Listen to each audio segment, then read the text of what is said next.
welcome. Welcome, Virginie, and thank you for joining us today and sharing your time. So I'm going to read Virginie's bio, which is so impressive. As a conscious leader and successful co-founder of AcornOak Agency, headquartered in New York City, Virginie is responsible for designing digital marketing and sales funnel strategies to drive sustainability and for helping leaders and their teams to navigate complexity with confidence and clarity of thought. I'm doing a little muting. She is the co-author of the book, Leadership Singularity, and the host of Pass the Mic podcast. Hopefully, Virginie, you'll let us know how we can listen to that podcast as we get going. The podcast aims to bring compassion and conscious leadership to business and in our personal lives. Originally from France, she moved to the US in 1999, co-founded 3 tech startups, and began her journey to immerse herself in conscious leadership training in various disciplines such as psychology, wisdom traditions, awareness, and mindful practices. Wow, Virginie, thank you so much for joining us today. Thank you, Karen. It's a pleasure to be here, and thank you for giving us the opportunity to wrap our mind and our heads on such an amazing topic, fashion and social media, because a lot of things are happening, especially or maybe due to COVID. So I'm excited to share. I have a presentation, and I'm just going to share it and get going. Oh, and I'm not on the right page. Okay, so I'm excited to share this presentation. A few of our members at AcornOak put their mind together. So today I'm going to cover 2 major topics, industry trends and how to know your audience. So for that, I'm going to start with the context, and then we'll deconstruct trust, explore some social media trends, get a glimpse of what people really want, and then I leave you with what's next in the digital frontier. So before, I thought I would share some data point, because social media has become such a critical marketing tool for fashion brands. And I'm sure a lot of people know that and recognize that. So the global online fashion market is predicted to reach $872 billion by 2023. Interestingly, 74% of consumers rely on social networks to make purchase decisions. So I think there's no workaround. You've got to be on social media. And if you were asking, well, which channel should I focus my attention and team on, 84% of Instagram and 83% of Facebook users say that those channels are very effective, versus only 25% for Instagram and 14% for Twitter. So Instagram and Facebook are definitely the winners in terms of social media. So that was kind of a beginning. I want to take the time to explore trust, because after all, trust is the fundamental element to create a relationship with customers using social media. Now, trust is a complex feeling, right? And it comes from multiple origins. So first, trust is the firm belief in the reliability and ability of someone and truth. For brand, trust shows into their consistency. So being able to deliver a consistent experience and product quality will create trust. But trust is also a story that we create in our mind. And we've noticed recently a new collective narratives concerning the environment. This trend is in part driven by the younger consumers who are scaling back to reduce waste and minimizing what they consume. This value of conscious consumptions requires your brand to know its audience beliefs and desires in order to be relevant to them. And then the last element in trust comes from understanding that today we live in an identity-driven society. So what does that mean? That means that consumers don't care about your accessories or product. And I know it's a harsh statement to say out loud, but it's the reality. what they truly and deeply care about is how those accessories make them feel about themselves. So when you focus on your audience identity and their desires, it can give rise to this feeling that makes them think, oh, this brand understands me. I can trust them. Now, there are a couple of opportunities that you can use on social media and in your brand strategy that I want to bring forth. The first one is nostalgia. When we feel overwhelmed by choices, we tend to retract to a mind space where time is easier. In other words, consumers want to keep the good time rolling. And even Deloitte found in its consumer sentiment a feeling of nostalgia. And then the second opportunity is in the silver lining in the China trade competition, when the public's attention is drawn to the sometimes unethical business practices of foreign companies. It gives brand made to higher standards an opportunity to talk about what authentic luxury is. And so there is an opportunity for luxury providers to think about and define what luxury is, which we'll talk in just a moment. Even if you don't consider your brand as a luxury brand, you'll see that there's actually a few doors that are opening. And I'll come back to that in just a little while. Now, we often get caught up in our own creation as brand marketers and founders, and we forget the most important person that we are serving, our customers. So let's look at what attracts and repels people on social media and see how well you know your audience. So why do consumers follow brands on social media? There's a lot of numbers here, and I think the presentation will be shared, so you can take the time to dive in. I'm just going to point out a few elements. So why do consumers follow brands on social media? I would say to be entertained, and that's 48%.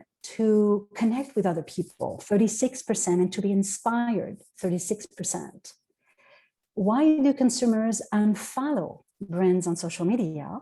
Poor customer service, 56%, irrelevant content, 51%, too many ads, 43%.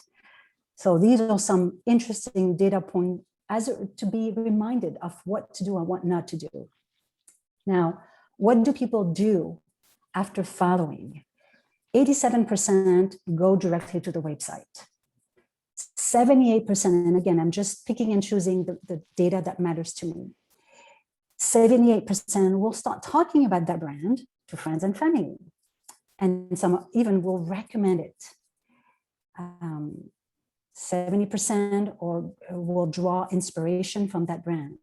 So there's an emotional connection here on social media. Now, what content do they want? Do they want very connected to the previous data point that we looked at? 67% posts that entertain, 57% posts that inspire, 38% posts that tells a story. As you can see, the discount is on the lower end.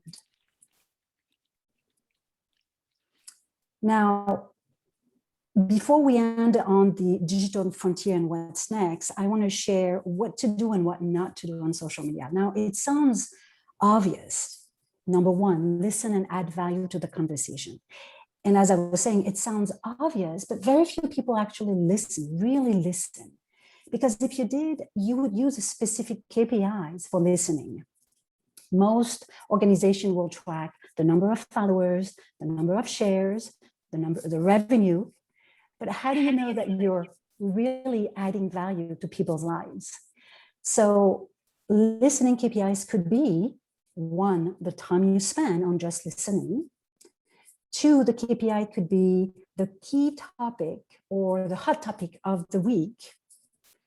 Three, could be the number of new initiatives that came out of the act of listening and the time spent in social media. So number one, listen and add value. Number two, there is a 5-step process that we always do for our clients or for ourselves. And it goes like this: like, retweet, follow, connect, engage. Now, this was meant for Twitter, but you could find the alternative on Instagram. Like, retweet, follow is the third step, connect and engage. It's really like building a relationship.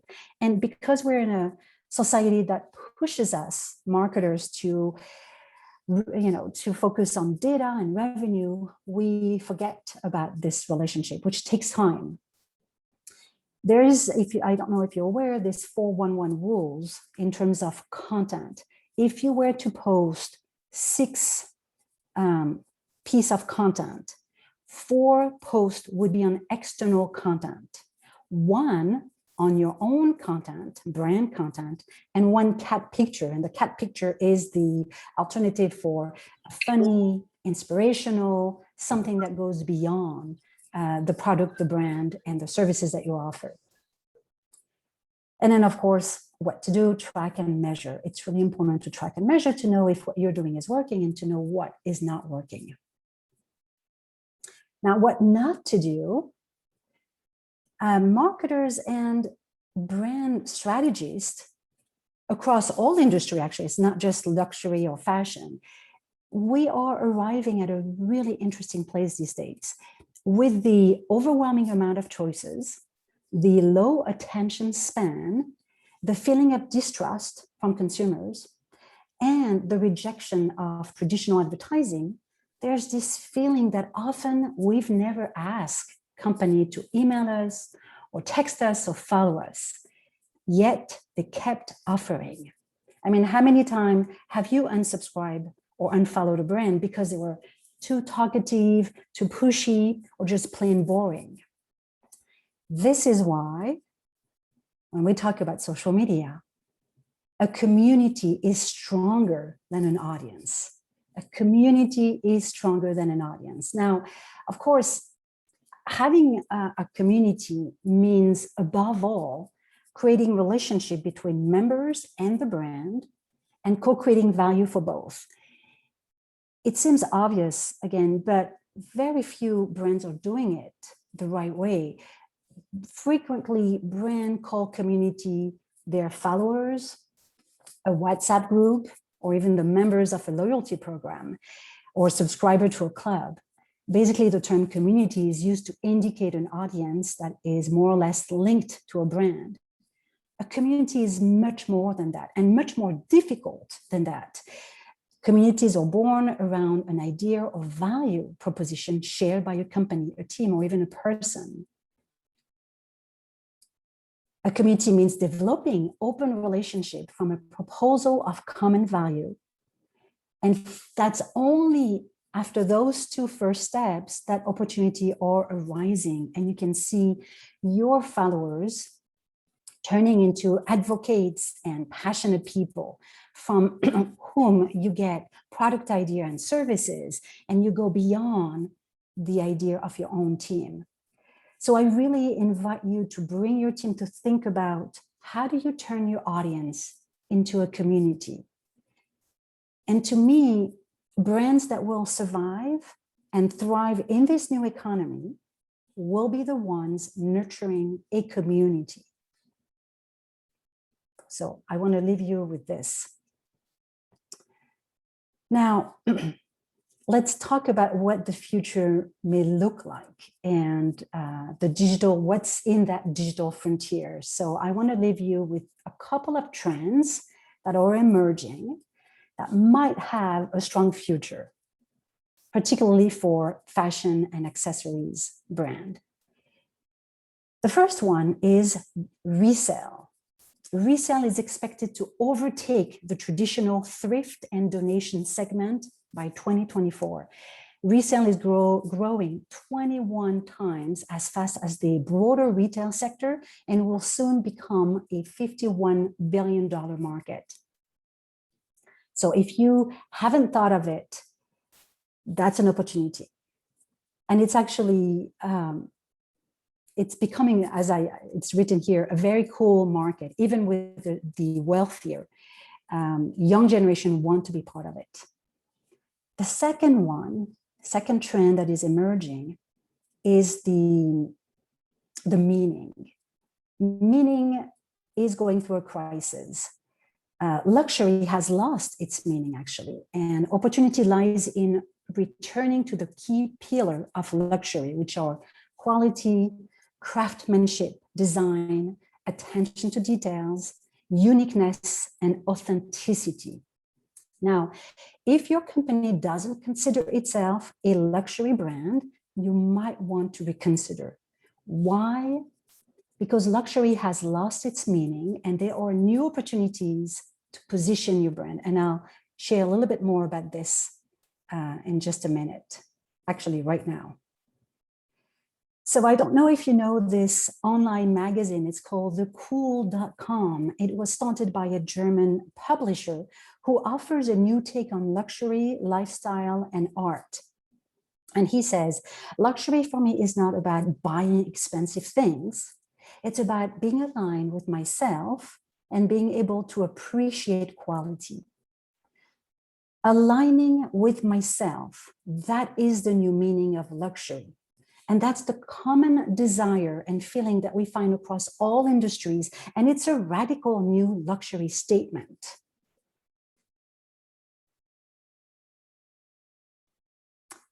So if we were working together as, with AcornOak as your marketing agency or your fractional CMO, as Karen mentioned, I would recommend two practical strategy. So what does that mean for fashion accessories companies? Two things. The first one, I would invite you to work with micro and nano influencers on social media. So micro influencers are individuals that have between 1,000 to 10 to 100,000 followers, and they're considered expert in their niche. They could be a food blogger, a traveler, a local fashionista, a fitness guru, just to name a few. Micro-influencers, as opposed to a celebrity or regular influencer, often has a very uniform audience. Nano-influencers, or kind of a relatively new breed of influencers, they have less than 1,000 followers. And this could be someone who has an influence in a local neighborhood or an online community. Could be a local pastor, a local community leader, even a local government leader. But there also could be like regular people that see themselves as opinion leader on a subject matter. One of the benefits of nano influencers is that they have a highest level of engagement and a more authentic voice, because really they usually have real life in relationship with the majority of their followers. So that would be my first recommendation in terms of what to do next on social media. The second is to focus on the experience. There are two conditions that must be fulfilled: personalized identification and multisensory experience. This idea of creating an experiential brand is possible whether you sell a luxury car or an accessories. So as an example, I recently had the chance to work and actually buy product from this brand, Baquet Simonon. I'm not even sure that I'm pronouncing it correctly. It's a local shoe manufacturer. As many people, I was concerned about buying on Amazon, and I wanted to have something that could be more durable, handmade, maybe, even though more expensive. And I found this manufacturer. So this company was started in 2011 in reaction to a broken retail system, and they decided to sell direct. So they started with a desire to create an innovative way to tackle the retail problem with a company that would benefit the producer, the artisan, the planet, and the customer. So not only have they created relevance with some of today's society value, as you can see, high quality, fair price, less waste, everybody wins, but they also are crafting something amazing as an experience. So if you buy a shoe from them, you'll get a series of email that includes video about the sense, about the craft making. You'll have, along the way of the production, you'll be part of the experience. You'll get emails with images, fabrication information that are highly personalized. And that really creates a holistic, and each of those, this is just a screen share of a copy of the email. They constantly ask you to engage through feedback. They ask questions, short survey. They also make it very personal, with one person being your dedicated, I don't even know if he has a particular name, but it's, as you can see, it's a whole set of experience that creates the before receiving the item, an amazing, mental story that you go through and you feel sharing with other people.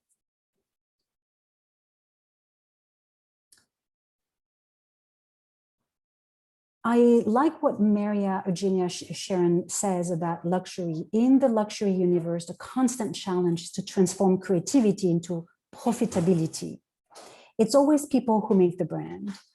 And I want to leave you with that one thing.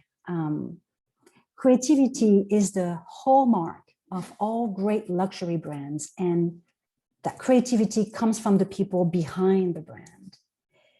So the same way that I said earlier that the future belongs to brands who are able to nurture and grow a community, I think that the future belongs to brand and organization who will empower their people. And as a fractional CMO, in addition to strategy and actually digital marketing campaign that I do and work on with other people, I do a lot of leadership, because the way that we've all been trained and the worldview that we have acquired as marketers, as strategists, as entrepreneur, is based on values that seems to crumble. One of those new values that we see emerging is the strong desire of people to have a voice in communities, but also as employees. So to create employee agency, to get them to take risk and come up with innovative idea, you have to provide them a space to express themselves. And that's why I wrote, which I actually can't see on my screen, but oops. Hold on. Well, I guess I can't go back to my screen. Hold on, I think I have to. For some reason, I don't know if you hear my, let me put that. Anyway, let's just, so moving away from the idea that a business is competing with others, you can, and you cannot just rely on yourself, but instead look at the world through the lens of collaboration. So collaborating inside with individual, but also with other brands in other industries or similar industry can create a new form of abundance. And that's really the last idea that I want to share with you. It's to explore and go beyond our comfort zone, our belief that makes us think that we have to protect our know-how, our knowledge, and fight to gain customers. If we challenge this idea and decide to partner with others, companies that we would have unlikely worked with in the past, that could lead to co-creation, and co-creation is a form of innovation. So thank you so much. I hope it was not too long. You can, if you have any question, you can reach me at virginie@acornoak.net. You can pick my brain, and I think I'm going to give it back to you, Karen, to see if there was any question or anyone wants to come forth, and I'm going to stop sharing. Well, first, I just want to thank you. What an amazing and insightful presentation.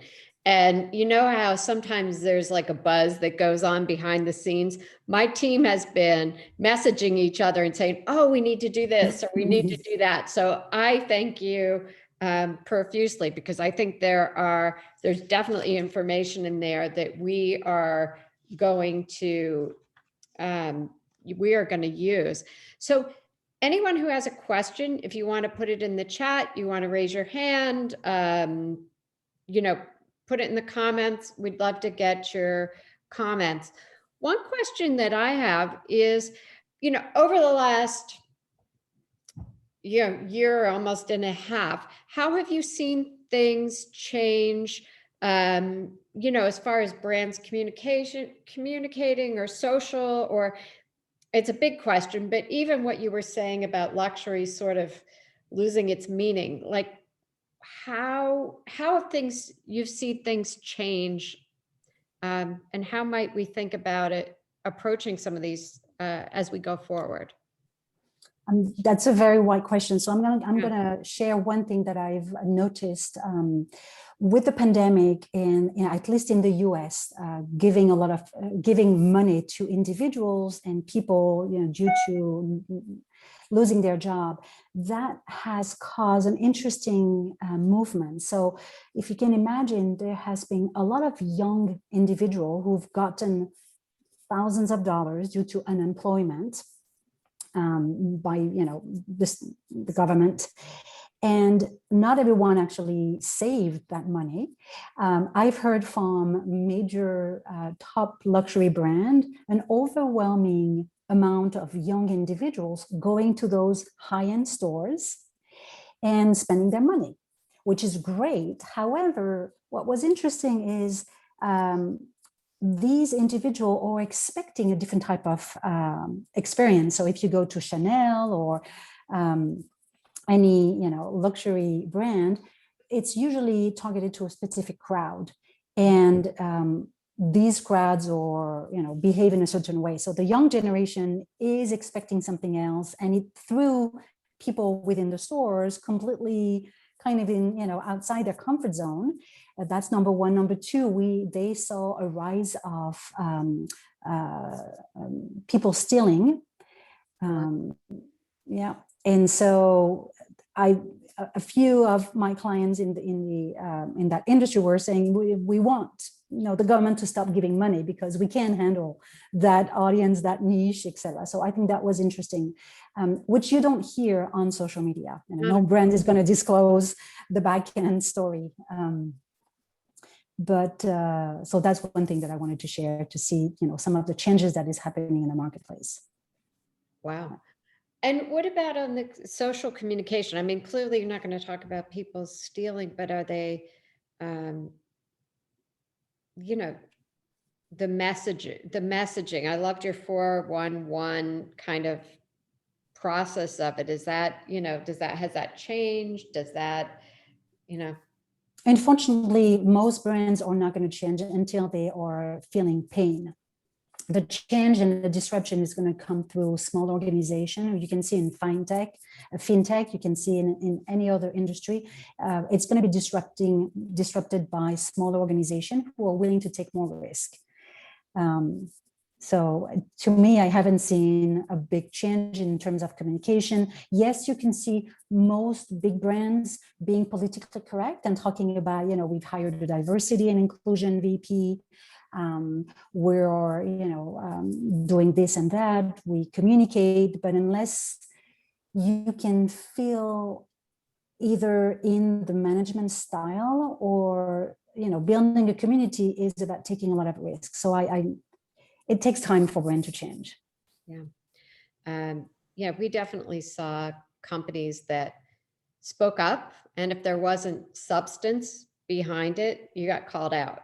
So you've got to have, you know, if you're going to put it out there, you better have the goods behind it, or you will certainly, you know, customers, readers, your employees, people aren't shy about holding a hand up and saying, you know, not the case. Which is why having a social media crisis plan is really essential. Even if 10 years ago, I was working for a social media listening platform, and we were working with top brands like Walmart, and we were managing their Facebook posts. And of course, when we were posting something, there were, you know, 10,000s of comment. So it was doing community management just for posting and making sure that if someone responds badly, you know what to do. And right now, there's so much uncertainty. You don't really know what's going to trigger people in the wrong way. And sometimes you can mean well and do a post because you really care, and people understand it differently. So having a social media crisis plan is really essential. And in that plan, it's having a chain of individual who knows what to do. It's about having also a close network of followers who will come come up and defend the brand in case something was to happen. And there's a number of other best practices to have, but that's really important. That's part of the needed basic thing that every brand should have. Yeah. So you didn't really mention it, but can you tell a little bit more about what AcornOak does? And for those of you who joined late, I asked Virginia a question really before we got started. And that was, I grinned and I was smiled when I saw her title, which was a fractional CMO. Love that. So maybe a little bit about what AcornOak does. And, I know that I got a couple of messages from people who are watching that said, how do I get in touch with Virginie? So I have your email in the chat, but I'd love to, if you could just tell us a little bit more about. Sure. So we are a co-op community powered by Women of Experience, and we do strategic advisory and digital marketing to help organizations and leaders build remarkable brands, whether it's to reposition a brand or just grow an organization. We are strategists, we are marketing implementers, and we're also fractional CMO. So we always include strategy in anything that we do. And we can work on brand awareness, business strategy, lead generation, and even creativity and innovation. So you can do project work or take on a long-term. Exactly. Yeah. A long-term role, really, as kind of an employee, outside of your.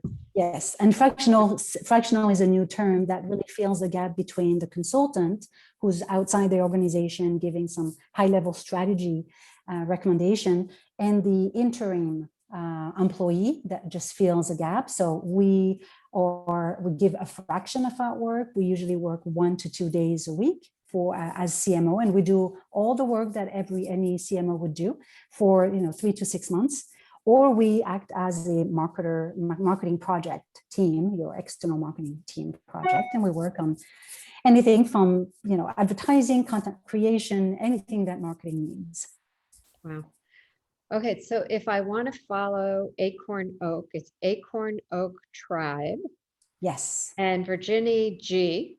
I put that in, and I put your email in there. You're wonderful. You're out there, and then acornoak.net if we want to find you online.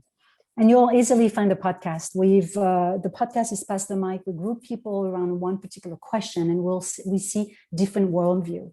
And I think today for fashion and accessories brand, it's an amazing opportunity because everything has been thrown outside. There's no more, this is how we do things. And it's a chance for those who are willing to take a risk and try while minimizing, the danger or the risk to try new things. But it's both an overwhelming market with so many options. But if you take the time and forget about yourself and truly listen to what people want, their desires, their sense of identity, and you're there for the long haul, not just to make a buck or two, you can build a tremendous brand. But it won't be just your voice. It will be also the voice of the community. And we haven't seen that many brands yet, but we're just at the beginning. We all know that every time there's a big crisis, that in the downturn, that's when organization gets created. Yeah. Okay, so if anyone has questions or wants to reach you, Virginie at acornoak.net. We recorded this. We're going to share it because there's so much good information in it. I'm going to go back and watch it again because I couldn't take notes fast enough. really a rich presentation. And I thank you so much for taking the time today, but I know the time to put these together. So share it with your companies, and we'll look forward to seeing you soon. Absolutely. Thank you so much for the opportunity and Take for care. everyone to take their time to attend. Bye now. Have a good afternoon. Bye. Thank you.